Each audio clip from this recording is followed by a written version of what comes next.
사도행전 5장. 그러나 아나니아라는 사람이 자기 아내 삽비라와 공모하여 땅을 판 돈의 일부를 몰래 자기 몫으로 챙겨두고는 나머지를 사도들에게 가져와 헌금했다. 베드로가 말했다. 아나니아야, 내가 어찌하여 사탄에게 넘어가 성령께 거짓말하고 땅값의 일부를 몰래 떼어두었느냐. 그 땅은 팔기 전에도 내 것이었고 판 뒤에도 내 것이어서 그 돈을 내 마음대로 할 수 있었다. 그런데 내가 무슨 생각으로 이런 속임수를 썼느냐. 너는 사람에게 거짓말한 것이 아니라 하나님께 거짓말한 것이다. 아나니아가 그 말을 듣고는 쓰러져 죽었다. 이 소식을 들은 사람들이 모두 하나님을 두려워했다. 젊은 사람들이 곧바로 그 시체를 싸서 메고 나가서 묻었다. 3시간이 못 되어 그의 아내가 무슨 일이 있었는지 전혀 모른 채 들어왔다. 베드로가 말했다. 너희가 땅을 팔고 받은 돈이 이것이냐? 예, 그 돈입니다. 삽비라가 말했다. 베드로가 대답했다. 너희가 공모하여 주님의 영을 대적하다니 이 무슨 일이냐? 내 남편을 묻고 온 사람들이 집 앞에 있으니 다음은 내 차례다. 그의 입에서 말이 떨어지기가 무섭게 삽비라도 쓰러져 죽었다. 젊은 사람들이 돌아와 보니 그 여자의 시체가 있었다. 그들은 시신을 메고 나가서 남편 곁에 묻었다. 이 즈음에 이 일을 들은 온 교회는 물론 모든 사람들 안에 하나님에 대한 깊은 경외심이 생겼다. 하나님을 함부로 대해서는 안 된다는 것을 알게 된 것이다.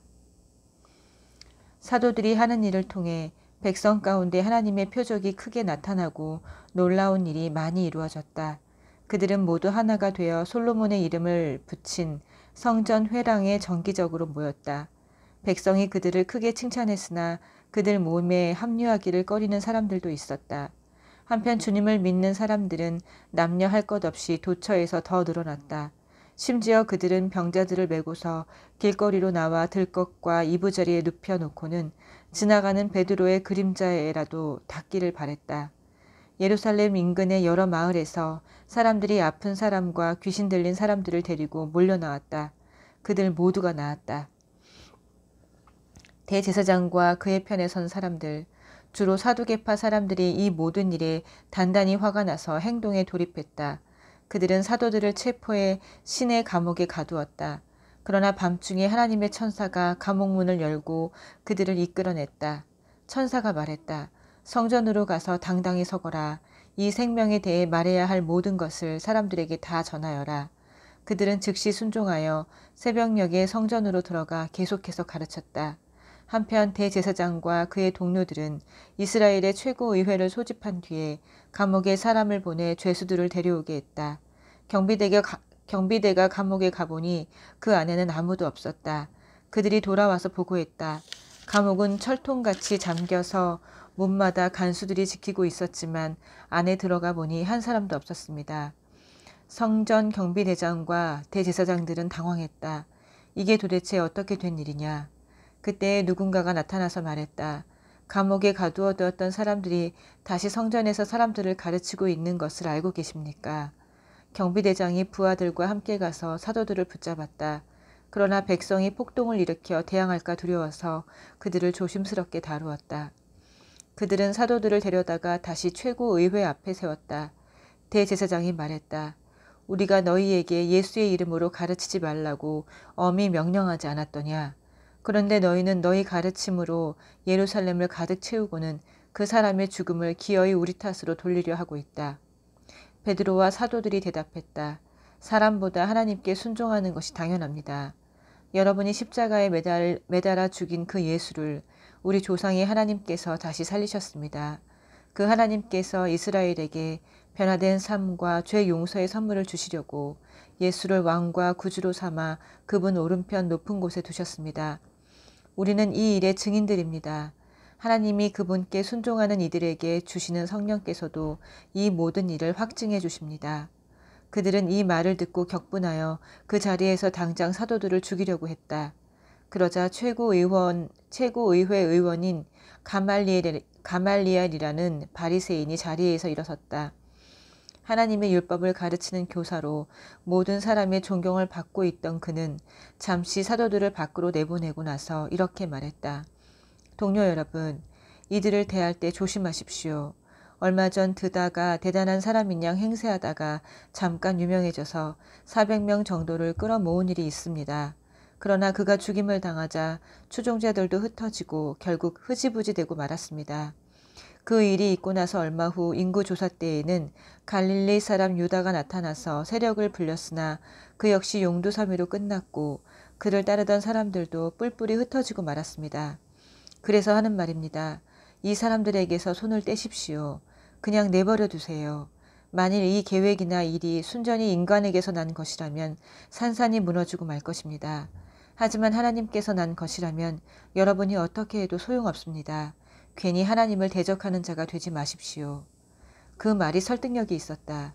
그들은 사도들을 다시 불러들여 호되게 매질을 한 다음 예수의 이름으로 말하지 말라고 경고하여 그들을 쫓아냈다. 사도들은 예수의 이름 때문에 치욕당하는 영예를 얻은 것을 크게 기뻐하며 의회에서 나왔다. 그들은 날마다 쉬지도 않고 예수가 그리스도이심을 성전과 집에서 가르치고 전했다. 6장. 그때 제자들의 수가 급격하게 늘어나면서 그리스 말을 하는 신자들이 히브리 말을 하는 신자들에 대해 섭섭하게 여기는 마음이 커졌다. 매일 양식을 배급받을 때 자기네 과부들이 차별을 받고 있기 때문이었다. 그래서 12사도는 제자 회의를 소집하여 제자들에게 말했다. 우리가 하나님 말씀을 전하고 가르치는 책임을 저버린 채 가난한 사람들을 돌보는 것은 옳지 못합니다. 그러니 여러분 가운데서 모두에게 신임을 얻고 성령 충만하여 분별력 있는 사람 7을 뽑으십시오. 그러면 우리는 이 일을 그들에게 맡기겠습니다. 대신에 우리는 우리가 맡은 본분인 기도하고 하나님 말씀을 전하는 일에 전념하겠습니다. 회중이 그 생각을 아주 좋게 여겼다. 그들은 다음 7사람을 뽑았다. 믿음과 성령에 충만한 사람 스데반, 빌립, 브로고로, 니가노르, 디몬, 바메나, 안디옥 출신의 개종자 니골라. 회중은 그들을 사도들에게 보였다. 사도들은 기도하고 안수하여 그들에게 일을 위임했다. 하나님의 말씀이 크게 번성했다. 예루살렘에 있는 제자들의 수가 어마어마하게 늘고 이 믿음을 따르게 된 제사장들도 많이 생겨났다. 스데반은 하나님의 은혜와 능력이 차고 넘쳐서 백성 가운데 놀라운 일들을 행했다. 그것은 하나님이 그들 가운데 계신다는 틀림없는 표적이었다. 그때 회당에서 온 몇몇 사람들이 그를 반대하고 나서서 변론으로 그를 누르려고 했다. 그 무리는 종이었다가 자유인이 된 구레네 사람, 알렉산드리아 사람, 길리기아와 아시아 출신의 사람들로 이루어져 있었다. 그러나 스데반이 말하자 그들은 그의 지혜와 영적 기계를 당해내지 못했다. 그래서 그들은 몰래 사람들을 매수해 거짓말을 퍼뜨렸다. 이 사람이 모세와 하나님을 저주하는 것을 우리가 들었습니다. 그 말이 백성과 종교 지도자와 종교 학자들의 마음을 휘저어 놓았다. 그들은 스데반을 잡아서 최고의회 앞으로 끌고 갔다. 그리고 자신들이 매수한 증인들을 앞세워 이렇게 증언했다. 이 사람은 쉬지 않고 이 거룩한 곳과 하나님의 율법을 욕하고 있습니다. 심지어 우리는 나사렛 예수가 이곳을 무너뜨릴 것이며 또한 모세가 우리에게 준 관습을 다 내버릴 것이라고 그가 말하는 것도 들었습니다. 최고의회에 앉아있던 모든 사람이 스데반을 쳐다보았다. 그들은 그들에게서 눈을 뗄 수가 없었다. 그의 얼굴이 천사의 얼굴 같았다. 7장. 그때 대제사장이 말했다. 내 자신을 변호할 말이 있느냐? 스데반이 대답했다. 친구 여러분, 아버지와 형제 여러분, 우리 조상 아브라함이 하란으로 이주하기 전 아직 메소포타미아에 있을 때에 영광의 하나님이 그에게 나타나서 말씀하셨습니다. 내 고향과 가족을 떠나 내가 내게 보여줄 땅으로 가거라. 그래서 아브라함은 갈대아 사람들의 땅을 떠나 하란으로 옮겨갔습니다. 아버지가 죽은 뒤에 그는 지금 여러분이 살고 있는 이 땅으로 이주해 왔습니다. 그러나 하나님께서는 그에게 아무것도 발붙일 곳조차 주지 않으셨습니다. 그때 아브라함에게는 아들이 없었습니다. 그런데도 하나님은 후에 이 땅을 그와 그의 아들에게 주시겠다고 약속하셨습니다. 하나님은 그의 후손이 낯선 땅으로 이주하여 거기서 400년 동안 종이 되어 가혹한 대우를 받을 것을 그에게 알려주셨습니다. 그러나 하나님께서는 내가 개입해서 너희를 종으로 삼은 자들을 처리하고 내 백성을 이끌어내어 이곳에서 나를 예배하게 할 것이다 하고 말씀하셨습니다. 그 후에 하나님은 아브라함과 언약을 맺으시고 할례로 그의 몸에 표를 남기셨습니다. 아브라함은 아들 이삭을 낳고 8해 만에 그 몸에 할례의 표를 남겼습니다. 이삭이 야곱의 아버지가 되고 야곱이 12조상들의 아버지가 되는 동안에 그들은 저마다 언약의 표를 충실히 전했습니다. 그러나 그 조상들은 시기심에 불타서 요셉을 이집트의 노예로 보내버렸습니다. 그럼에도 불구하고 하나님이 그와 함께 하셔서 그를 모든 환난에서 구하셨을 뿐 아니라 그를 이집트 왕 바로의 눈에 띄게 하셨습니다. 바로는 요셉에게 크게 감동받아서 개인적 사물을 비롯해 온 나랏일을 그에게 맡겼습니다. 그 후에 이집트에서부터 가나안까지 전 지역에 기근이 들어 사람들의 고생이 말이 아니었습니다. 배고픈 우리 조상들은 양식을 얻고자 모든 곳을 샅샅이 뒤졌으나 아무것도 찾을 수 없었습니다. 야곱이 이집트에 양식이 있다는 말을 듣고는 우리 조상들을 보내어 알아보게 했습니다. 소문이 사실임을 확인한 뒤에 그들은 양식을 구하려고 이집트로 다시 갔습니다. 그 방문 때 요셉은 형들에게 자신의 정체를 밝히고 야곱 일가를 바로에게 소개했습니다. 이어서 요셉은 아버지 야곱과 75명이나 되는 일가족을 모두 데려오게 했습니다. 그렇게 해서 야곱 일가가 이집트로 가게 된 것입니다. 야곱이 죽고 그 후에 우리 조상들도 죽었습니다. 그들은 세겜으로 옮겨져 전에 아브라함이 하몰의 자손에게 충분한 값을 치르고 산 무덤에 묻혔습니다. 하나님께서 아브라함에게 구원을 약속하신 400년이 다 되어갈 무렵 이집트에 있던 우리 백성의 수가 크게 늘어났습니다. 이제 요셉에 대해 들어보지 못한 왕이 이집트를 다스리고 있었습니다. 그는 우리 민족을 무자비하게 착취했습니다. 가난 아기들을 강제로 버리게 해서 비바람 속에 비참하게 죽게 했습니다. 바로 그러한 때에 모세가 태어났습니다. 그는 무척 준수한 아기였습니다. 부모가 3달 동안 그 아기를 집안에 숨겼으나 더 이상 숨길 수 없게 되자 그를 밖에 내놓았습니다. 그러자 바로의 딸이 그를 구해내어 자기 아들로 삼아 길렀습니다. 모세는 이집트 최고 학교에서 교육을 받았습니다. 그는 사상이나 체력이 모두 대단했습니다. 40살이 되자 모세는 자기 동족 히브리 사람들이 어떻게 지내는지 알고 싶어 그들의 형편을 살피러 나갔습니다. 그는 이집트 사람이 히브리 사람 하나를 괴롭히는 것을 보고는 끼어들어서 그 이집트 사람을 때려 눕히고 싸움에서 진 형제의 원수를 갚았습니다. 그는 히브리 형제들이 자기가 그들 편인 것을 기뻐할 줄 알았습니다. 나아가 자신을 그들을 구해줄 하나님의 도구로 여길 줄 알았습니다. 그러나 그들은 그렇게 생각하지 않았습니다. 이튿날 히브리 사람 둘이 싸우고 있는데 모세가 다툼을 말리며 그들에게 서로 사이좋게 지내도록 권했습니다. 그들은 형제 사이인데 왜 서로 치고 싸우는 것이오? 싸움을 시작한 사람이 말했습니다. 누가 당신을 우리 책임자로 세웠소? 어제 이집트 사람을 죽인 것처럼 나도 죽일 셈이요?